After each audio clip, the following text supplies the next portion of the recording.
Welcome to digital Bharathi. இன்னைக்கு என்ன பார்க்க போறோம் அப்படின்னா டெஸ்ட் 17 உடைய தமிழ் 100 கேள்விக்கான விளக்கமான விடைகள் பார்க்கலாம்.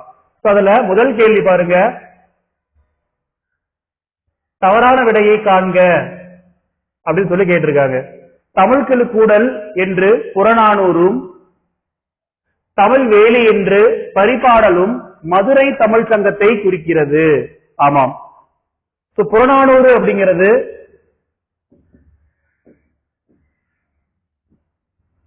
நமக்கு தெரியும். புறநானூறு என்பது 14 மேற்கணக்கு நூல்கள்ல ஒன்றாக இருக்கு புறநானூறு என்பது. இந்த புறநானூறு என்பது புறம் பற்றிய ஒரு மன்னருடைய போர் வீரம் மற்றும் அந்த மன்னனுடைய வள்ளல் தன்மையை பெருமைப்படுத்தி சொல்லக்கூடிய நூல் தான் புறநானூறு. புறநானூறு என்பது பேரிலே இருக்கு, நமக்கு 400 பாடல்களை கொண்ட நூல். இந்த புறநானூறு என்பது பல்வேறு புலவர்களால் பாடப்பட்டிருக்கிறது. அதாவது 157 புலவர்களால் பாடப்பெற்றது. 157 புலவர்கள் புறம் சார்ந்த கருத்துக்களை எடுத்துரைப்பதற்காக பாடப்பட்ட நூல் தான் புறநானூறு. இங்க மதுரை தமிழ் சங்கத்தை குறிக்கக்கூடிய வகையில தமிழ்கெழு கூடல், கூடல் என்றால் நிறைய பேர் சேர்றது இல்லைங்களா?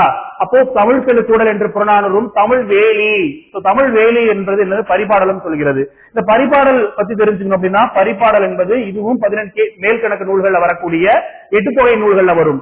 இந்த புறநானூறு என்பது புறம் சார்ந்த நூல் எப்படின்னு பார்த்தோம். அதே போல பரிபாடல் என்பது அகமும் புறமும் சார்ந்த நூல். சரிங்களா?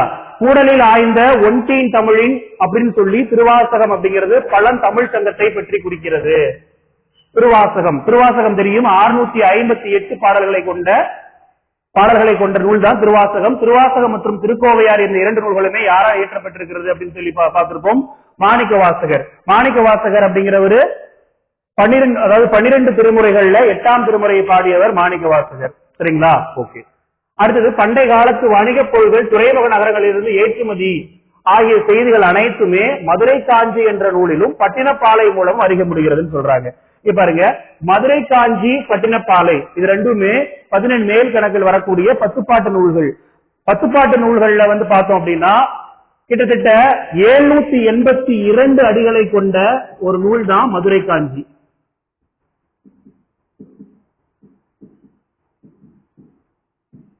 பத்துப்பாட்டு நூல்கள்ல மிக சிறப்பான நூல் இது. ஏன் அப்படின்னு சொல்லி பார்க்கும்போது 10 பாட்டு நூல்கள கூட அடிவரையறையில மிக அதிகமான அடிவரையறை கொண்ட நூலாக மதுரை காஞ்சி சொல்லப்படுகிறது.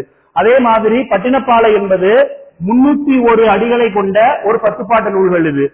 இந்த 782ல 354 பாடல்கள் அப்படிங்கிறது மதுரை பற்றிய செய்திகளை சொல்கிறது. மாங்குடி மருதனார் அப்படிங்கிறவரு மதுரை காஞ்சி என்ற நூலை ஏற்றியவர். இந்த மாங்குடி மருதனார் அப்படிங்கிறது, மாங்குடி அப்படிங்கிற இடம் எங்க இருக்கு?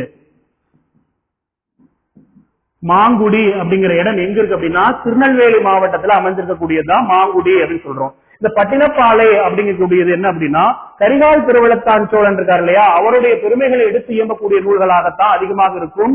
அந்த சங்க காலத்தில் இருந்திருக்கக்கூடிய வணிகத்தினுடைய ஏற்றுமதிகளை பற்றி சொல்லக்கூடிய ஒரு நூல் தான் எது அப்படின்னு சொல்லி பார்த்தோம் அப்படின்னா இந்த பட்டினப்பாலை. சரிங்களா? அடுத்தது இங்க என்ன சொல்லிட்டாங்க அப்படின்னா, வேற என்னென்ன நூல்கள் இருக்கு? தீன்பிழி எந்திரம் பந்தல் வருந்த, தீன்பிழி எந்திரம் பந்தல் வருந்த என்று சொன்ன நூல் எது அப்படின்னு சொல்லி பார்த்தோம் அப்படின்னா பதிற்றுப்பத்து.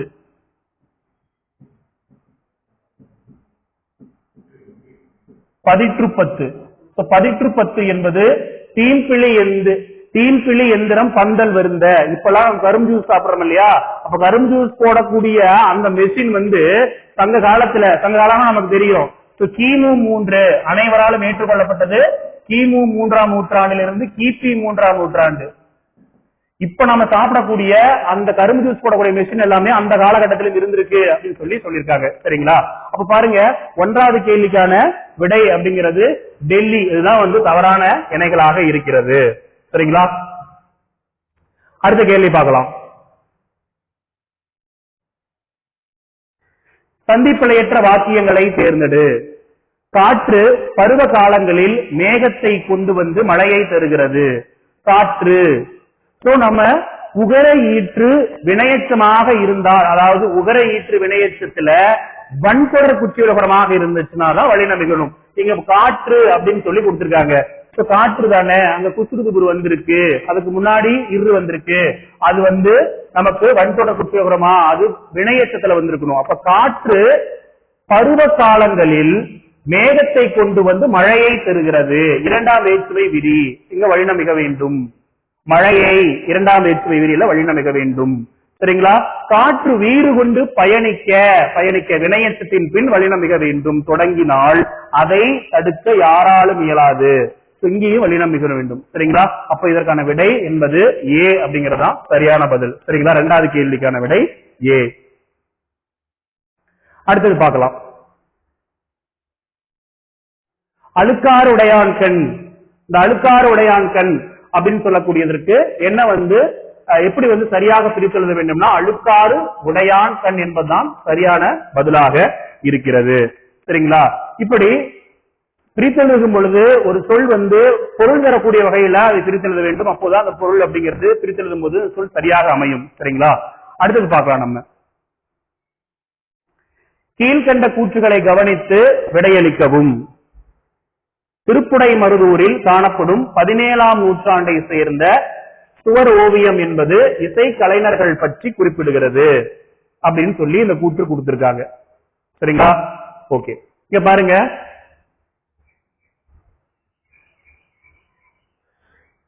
இங்க திருப்புடை மருதூர்ல நமக்கு என்னென்ன கிடைச்சிருக்கு அப்படின்னு சொல்லி பார்க்கும்போது, மேற்கத்தியர் மேற்கொண்டிருக்கக்கூடிய கடல்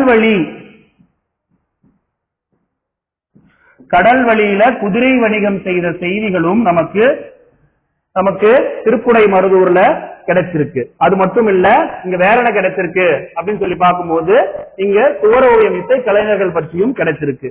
மலேசியாவுடைய தலைநகரான கோலாலம்பூர் தமிழுக்காக மொழிக்காக மாநாடு நடத்திய முதல் நாடு மலேசியா. அதனுடைய தலைநகர் கோலாலம்பூர்ல தான் புகழ்மிக்க ராச சோழன் தெரு இன்றளவும் இருக்கிறது அப்படின்னு சொல்லியிருக்கிறாங்க. ஆமா, ராஜராஜ சோழன் என்ன பண்ணிருக்காரு அப்படின்னா, கடல் கடந்து வாணிகம் செய்திருக்கிறார். எங்க கடல் கடந்த வாணிகம் செய்திருக்கிறார். அந்த பெருமையை சொல்லக்கூடிய வகையில தான் அங்க மலேசியாவில் இன்றைக்கும் கோலாலம்பூர்ல ராஜ சோழன் தெரு அப்படிங்கிறது இருக்கு. இந்த செய்திகளை சொல்லக்கூடியது 5ஆம் தமிழ் மாநாட்டு மலர். 5ஆம்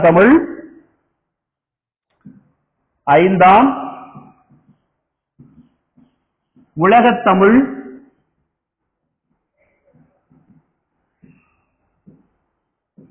மாநாட்டு மலர்.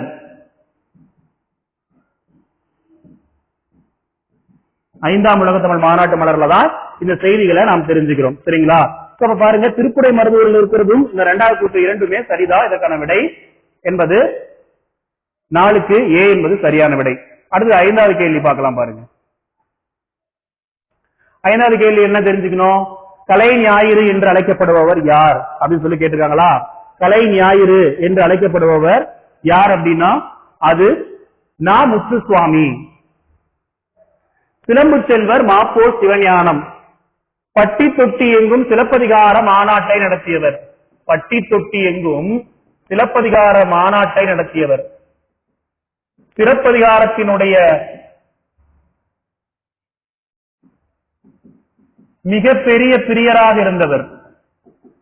சரியா?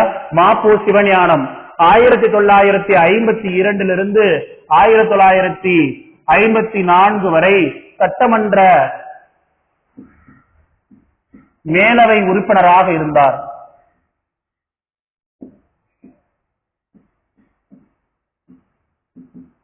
ஆயிரத்தி 1972 1978 வரை இவர் சட்டமன்ற மேலவை தலைவராகவும் இருந்திருப்பார்.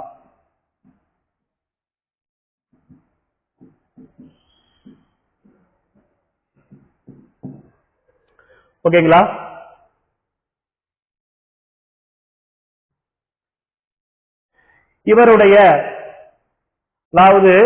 இவருடைய நூலுக்கு சாகித்ய அகாடமி விருது கொடுத்திருக்கிறாங்க. 1966ஆம் ஆண்டு வள்ளலார் கண்ட ஒருமைப்பாடு என்ற நூலுக்காக. வள்ளலார் கண்ட ஒருமைப்பாடு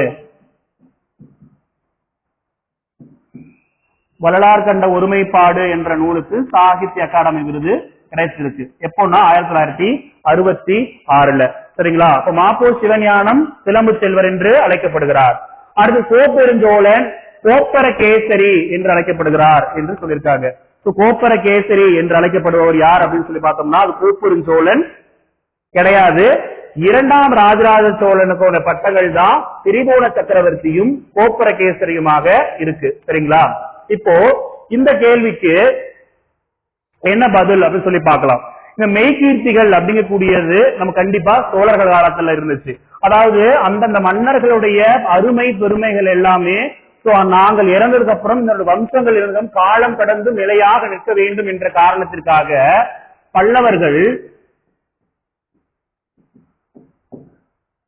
கல்வெட்டுகளிலும் பாண்டியர்கள் செப்பேடுகளிலும் இந்த மெய்கீர்த்தி என்ற வடிவம் சோழர்கள் காலத்துல ஏற்படுத்தப்பட்டிருக்கு. குறிப்பா இது யார் ஏற்படுத்துறாங்க அப்படின்னு சொல்லி பார்த்தோம் அப்படின்னா ராஜராஜ சோழன் தான் அறிமுகப்படுத்துறாரு. சரிங்களா? இந்த மெய்கீர்த்தி அப்படிங்கிறது பதிற்று பத்திரிகைகள் கூட ஒவ்வொரு பாடலுடைய இறுதியிலும் ஒவ்வொரு பதிகங்கள் இருக்கிறதுக்கு முன்னுதாரணமாக சொல்லப்படுகிறது. அது போல மெய்கீர்த்திகள் இரண்டாம் ராஜராஜனுடைய மெய்கீர்த்திகள் மொத்தம் இரண்டு மெய்கீர்த்திகள். அது ஒன்று நமக்கு பாடமாக வந்திருக்கும். தந்தை இல்லாதோர் தந்தையாராகியும் தாயரல்லோர் தாயராகியும் மைந்தர் இல்லாதோர் மைந்தராகியும் மண்ணுயிர் கற்கா உயிராகியும் வெளிப்பெற்ற பயனெனவும் மெய்பெற்ற அருள் எனவும் மொழி பெற்ற பொருள் எனவும் புகம் பெற்ற படவல் எனவும் ஏத்துரைக்கும் இறைவன் எனவும் யாஞ்சை என்று சொல்லக்கூடிய அந்த ஒரு மெய்கீர்த்தி ரொம்பவே முக்கியமான ஒரு மெய்கீர்த்தியா இருக்கு. சரிங்களா? இதே போல ரெண்டு மெய்கீர்த்திகள்ல ஒன்று நமக்கு பாடமாக வந்திருக்கிறது. சரிங்களா?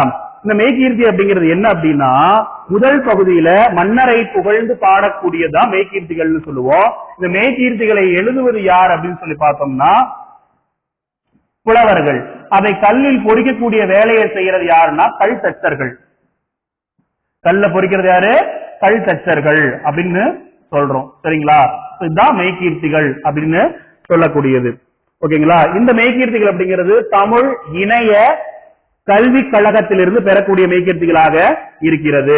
அப்போ கோப்பர கேசரி திரிபுவன சக்கரவர்த்தி எல்லாம் இரண்டாம் ராஜராஜ சோழனுடைய சிறப்பு பெயர்கள். சரிங்களா? ஓகே. இதற்கான தவறான விடை எது? சி தான் தவறான விடை. அடுத்து போயிடலாம். கிண்கிணி என்பது என்ன? கிண்கிணி என்பது எங்கு அணிவது அப்படின்னு சொல்லி பார்க்கலாம். முத்துக்குமார சுவாமி பிள்ளை தமிழ் அப்படிங்கக்கூடிய நூல்கள்ல குமரகுருபரை சொல்லியிருக்காரு.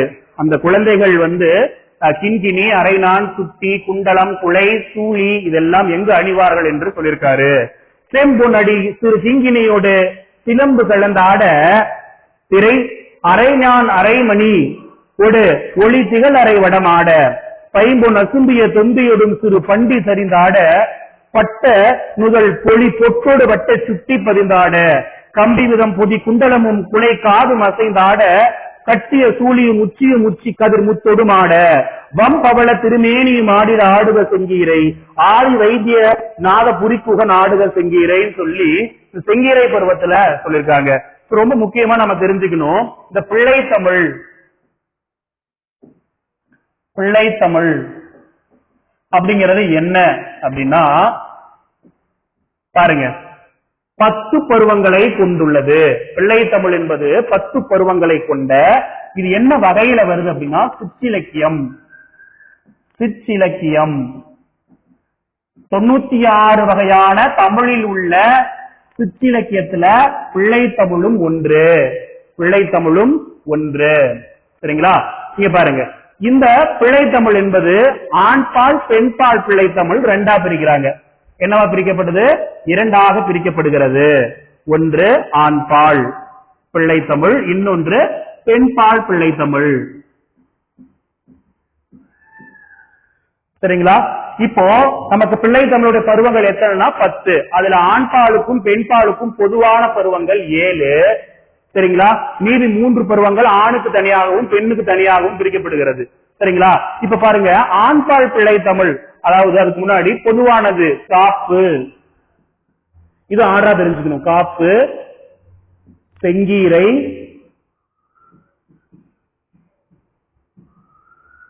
தாள், சப்பானி, முத்தம், வருகை,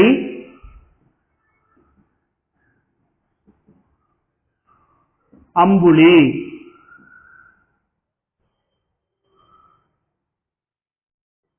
ஓகேங்களா? காப்பு, செங்கீரை, தாள், சப்பானி, முத்தம், வருகை, அம்புலி அப்படின்னு சொல்லக்கூடிய இந்த 7ம்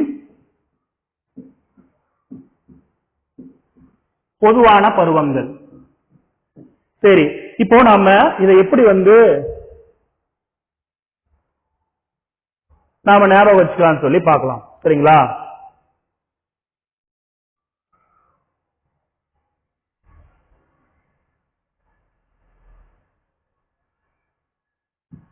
சரி, காப்பு அப்படிங்கிறது 3 எழுத்தா? அப்ப எத்தனையாவது திங்கள்ல நடக்கக்கூடியது அப்படின்னு சொல்லி பார்த்தோம்னா 3ஆம் திங்கள். அப்ப 3 அப்படிங்கிறது தெரிஞ்சிருச்சு அப்படின்னா அடுத்தது செங்கீரை 5வது திங்கள், தாள் 7வது திங்கள், சப்பானி 9வது திங்கள், முத்தம் 11, வருகை 13, அம்புலி 15. சரிங்களா? அப்போ என்ன தெரிஞ்சுக்கிட்டோம் அப்படின்னா இப்ப நம்ம எப்படி கேட்டாலும் ஆன்சர் பண்ணலாம். எந்த திங்கள்ல நடக்குது? கா, சே, தா. சப்பானி எப்பா? பாருங்க, இப்ப காப்பு என்ன சொல்லிருந்தோம்? 3. செங்கீரை என்ன? அப்ப 3க்கு அடுத்த ஆட் நம்பர் ஒற்றைப்படை என்ன? 5. காப்பு, செங்கீரை, தாள், சப்பானி, முத்தம், வருகை, அம்புலி. இதெல்லாம் நமக்கு 7 பருவங்கள். 1, 2, 3, 4, 5, 6, 7. அப்போ இது 3ஆவது திங்கள், இது 5ஆம் திங்கள், இது 7வது திங்கள், இது 9வது திங்கள், 11, 13, 15. இப்போ இங்க பாருங்க, இப்போ ஆண்பாடுகளுக்கு என்னென்ன கடைசி இறுதி பருவங்கள்னா சிற்றில், சிறுபறை, சிறுதேர். இதே மாதிரி பெண்பாலுக்கு கடைசி பருவங்கள் கலங்கு, அம்மானை, ஊசல். சரிங்களா? அப்போ இதெல்லாமே பொதுவாக அப்ப தெரிஞ்சுக்கணும். ஒரு பிள்ளை தமிழ் அப்படின்னா பேசிக்கா என்ன தெரிஞ்சுக்கணும் அப்படிங்கறத நாம இந்த இடத்துல தெரிஞ்சாச்சு. இப்போ சிலம்பு, கிங்கினி எங்க அணிவாங்க? சிலம்பு, கிங்கினி எங்க அணிவாங்கன்னா காலில் அணிவது. அரைநான் என்றால் இடையில் அணிவது. சுட்டி என்றால் எங்க அணிவது? நெற்றியில் அணிவது. குலை என்றால் எங்க அணிவது? குலை. அப்புறம் குண்டலம், குண்டலம் மற்றும் குலை இதெல்லாம் எங்க அணிகிறாங்க? காதில் அணிவது. சூலி என்பது தலையில் அணிவது. சரிங்களா? அப்போ இதற்கான ஆன்சர் என்ன அப்படின்னு சொல்லி பார்க்கும்போது 4, 5, 1, 2, 3. Answer B. ஓகேங்களா? அடுத்த கேள்வி போயிடலாம்.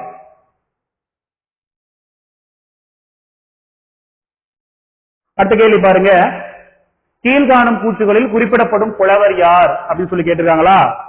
என்ன புலவர்? கல்வியில் பெரியவர் கம்பர். கல்வியில் பெரியவர் கம்பர். இவர் வீட்டு கட்டு தெரியும் கவி பாடும். விருத்தம் எனும் ஒன்பாவிற்கு உயர்கம்பன் என்று பல பட்டடை சொக்கநாத புலவரால் பாராட்ட பெற்றவர். பல பட்டடை சொக்கநாத புலவரால பாராட்ட பெற்றவர். சோழ நாட்டில் உள்ள திருவெழுந்தூரில் பிறந்தவர். பேரளந்தூர் அல்லது திருவெழுந்தூர் அப்படின்னு சொல்லி சொல்லுவோம். சரிங்களா? இவர் எழுதுற நூல்கள் என்னென்ன பார்க்கலாம். இவர் என்ன நூல்கள் எழுதியிருக்காரு அப்படின்னா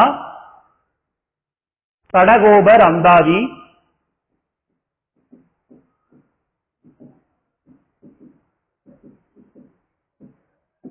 திருக்கை வழக்கம்,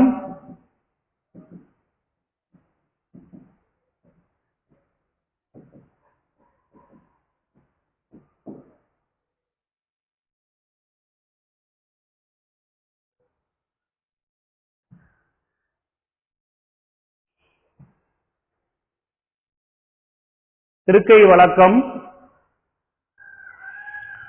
சரஸ்வதி அந்தாதி,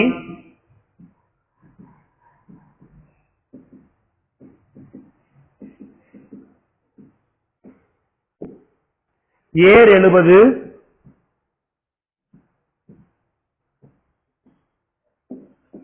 சிலை 70,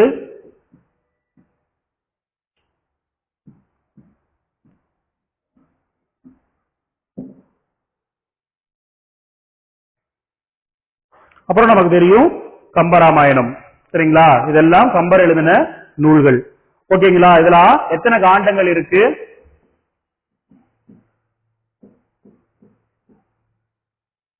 எத்தனை காண்டங்கள் இருக்கு? இதுல மொத்தம் 6 காண்டங்கள் இருக்கு. சரிங்களா? சரி, இதுல எத்தனை படலங்கள் இருக்கு? 118 படலங்கள் இருக்கு.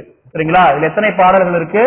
10,589 பாடல்கள் இருக்கு. சரிங்களா? இதெல்லாம் முக்கியமானது. சரிங்களா? சரி, ஓகே. இவருடைய கவிதைகள், கம்பராமாயணத்தினுடைய பாடல்கள் சந்தனயம் மிக்கது தெரியும். சாதுக்கு சோலை தோறும், சண்பக காடு தோறும், போதவில் பொய்கை தோறும், புதுமண தடங்கள் தோறும், மாதவி வேலி பூக வயல் தோறும் மடங்கள் தோறும், ஓதிய உடம்பு தோறும் உயிரின உலாவதென்றேன்னு சொல்லி சரையாற்று படலத்துல, சரை நதி பத்தி ஆட்சி படத்துல அற்புதமா சொல்லியிருப்பாரு. சரிங்களா? இந்த கூத்துல குறிப்பிடக்கூடிய புலவர் யாருன்னா அதுக்கு கம்பர் தான் விடை. அடுத்த கேள்வி பார்க்கலாமா? ஓகே, அடுத்த கேள்வி பாருங்க. திருக்குறள் ஒரு வகுப்பாருக்கோ?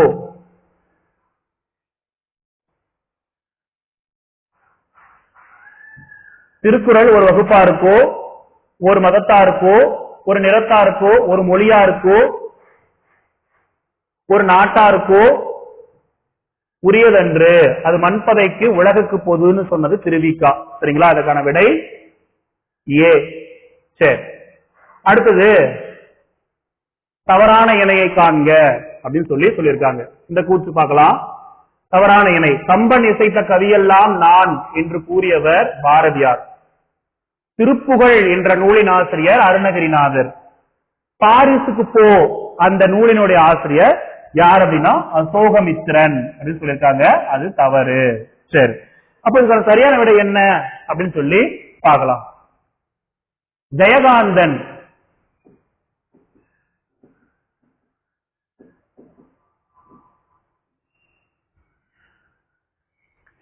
இவர் நிறைய நூல்கள் எழுதியிருக்காரு. தமிழ்ல இதுவரை ஞானபீட விருதுகளை பெற்றவர்கள் 2. ஞானபீட விருதுகளை பெற்றவர்கள் 2.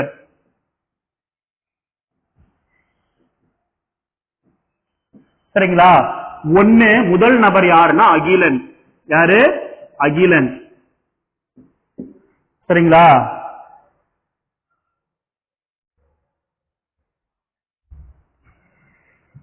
எப்ப பெற்றார்னா 1975ஆம் ஆண்டு சித்திரப்பாவை அப்படிங்கக்கூடிய அந்த நூலுக்காக இவருக்கு ஞானபீட விருது முதல்ல தமிழுடைய முதல் ஞானபீட விருதை பெற்றக்கூடிய பெருமை இவரை சாரும். அப்ப 2வது ஞானபீட விருது யார் பெற்றிருப்பாங்க அப்படின்னு சொல்லி பார்க்கும்போது 2வது ஞானபீட விருது ஜெயகாந்தன் அவர்களுக்கு வழங்கப்பட்டிருக்கு. 2வதுன்னு சொல்லலாம், அல்லது இறுதியான இதுவரை வழங்கப்பட்ட ஞானபீட விருது 2 பேருக்கு. ஃபர்ஸ்ட் அகிலன், 2வது மற்றும் கடைசியாக ஜெயகாந்தனுக்கு. 2002ஆம் ஆண்டு இவருக்கு ஞானபீட விருது கிடைச்சிச்சு. ரொம்ப முக்கியமான ஒருத்தர். சரிங்களா? இந்த அசோகமித்திரன் பத்தி நம்ம என்ன தெரிஞ்சுக்கணும் அப்படின்னு சொல்லி பார்த்தோம் அப்படின்னா, அசோகமித்திரன் இவர் அப்பாவின் சிநேகிதர்.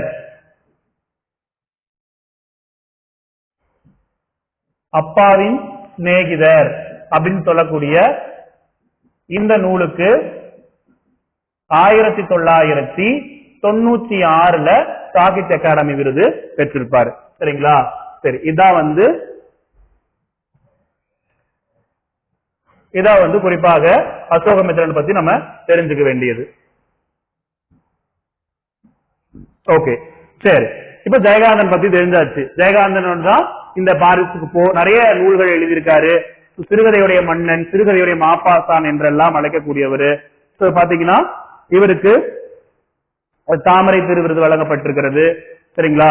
ஓகே. உன்னை போல் ஒருவன் படத்துக்காக குடியரசுத் தலைவர் விருது வழங்கப்பட்டிருக்கிறது. இமயத்துக்கு அப்பால் ரஷ்ய சோவியத் நாட்டு யூனியன் அதனுடைய அவார்டு வழங்கப்பட்டிருக்கிறது போன்ற பல்வேறு பெருமைகள் இவரை சாரும். அடுத்தது 10வது கேள்வி பாருங்க. 10வது கேள்வி, தேவராட்டம் என்பது வானத்து தேவர்கள் ஆடிய ஆட்டம், ஆண்கள் மட்டும் ஆடக்கூடியது. தேவ துந்துப்பி என்பது தேவராட்டத்துக்கான இசைக்கருவி, அதாவது உரிமை என்று சொல்லக்கூடிய தேவ துந்துப்பி தேவராட்டத்துக்கான இசைக்கருவி. தேவராட்டத்தில் பங்கு பெறக்கூடிய கலைஞர்கள் மொத்தம் 8 to 13 பேர், 8 to 13 பேர் கலந்து கொள்ளக்கூடியதான் தேவராட்டம் அப்படின்னு நம்ம சொல்றோம். சரிங்களா? இப்ப குறிப்பாக தேவராட்டம் அது பாக்குறதுக்கு முன்னாடி இதுல இந்த தேவராட்டம் போன்று ஆடப்படக்கூடிய மற்றொரு கலை,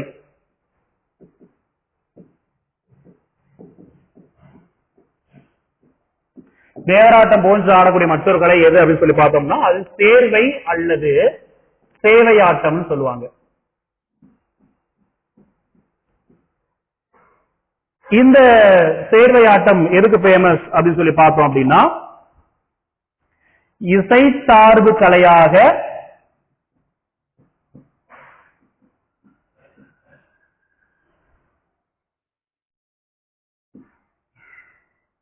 இசை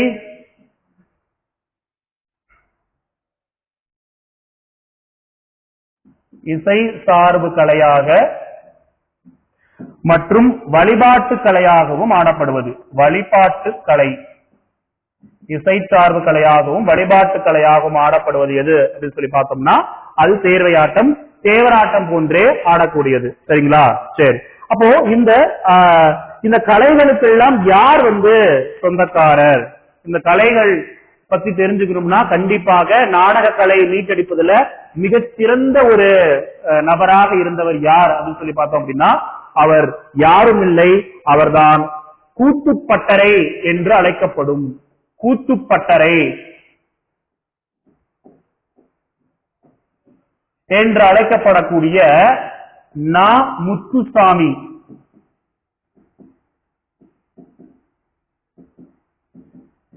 இவருக்கு வேறு சில பட்டங்களும் இருக்கு. என்னென்ன பட்டங்கள் இருக்கு அப்படின்னு சொல்லி பார்க்கலாம். சரிங்களா?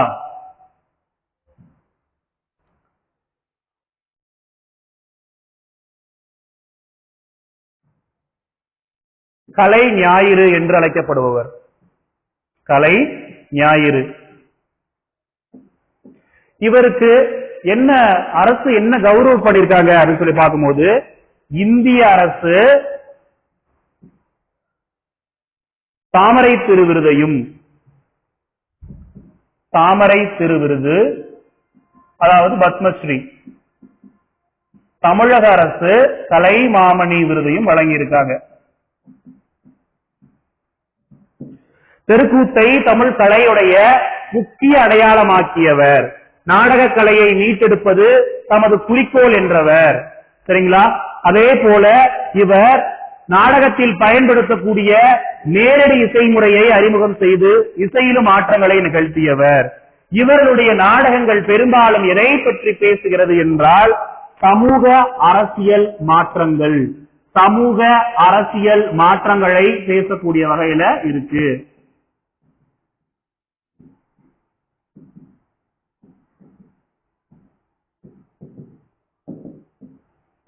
சரிங்களா? சரி, ஓகே. இதுல நிறைய நமக்கு கலைகள் அப்படிங்கிறது ரொம்ப முக்கியமானது. சரிங்களா? அந்த கலைகள்ல ரொம்ப குறிப்பிட்டு சொல்லக்கூடிய எல்லாருக்கும் மிகவும் தெரிந்த மற்றும் விரும்பி பார்க்கக்கூடிய ஒரு கலை தான் கரகாட்டம். கரகாட்டம் பித்தளை செம்பு அல்லது சிறு குடத்தை வைத்து தலையில் வைத்து ஆடக்கூடிய ஆட்டமாக இருக்கிறதுனால இது கரகாட்டம் என்ற பெயரை பெற்றிருக்கிறது. இதை என்னன்னு சொல்றாங்க அப்படின்னு சொல்லி பார்த்தோம்னா கரகம், கரகம், கும்பாட்டம் என்றெல்லாம் அழைக்கப்படுகிறது.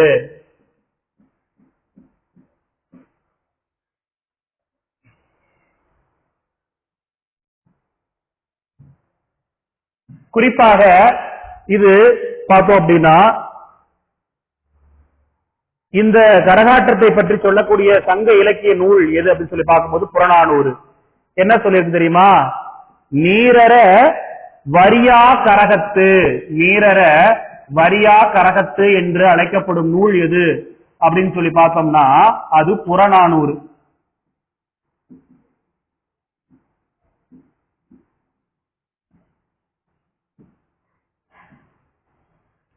சரிங்களா? சரி, அடுத்தது நம்ம 11வது கேள்விக்கு போலாம்.